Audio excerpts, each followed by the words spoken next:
Bugün 20 yanvardı, azaplık tarihinin ilk yazılan günüdür. 20 yanvar gecesi yeriyen silahlarıyla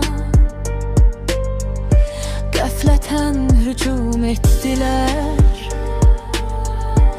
Silahsız insanları ezip keçtiler. Həmin gün ki sevəni, İlhamın ve Fərizəni,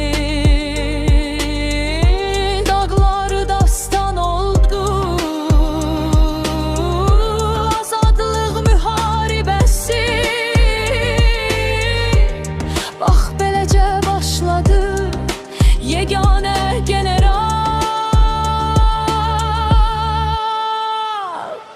İgidolumuz, gururumuz Polat Həşimov oldu. Onun qisasını alan Cəbrayıl Dövlətzadə oldu. Biri-birindən hündür, biri-birindən gözəl Azərbaycan əskəri torpaq və azadlıq uğrunda şəhid oldular.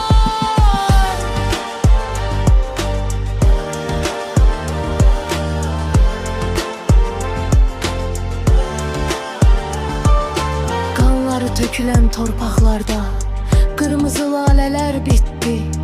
Bayrağımızı uca tutan şəhidlərimiz var olsun.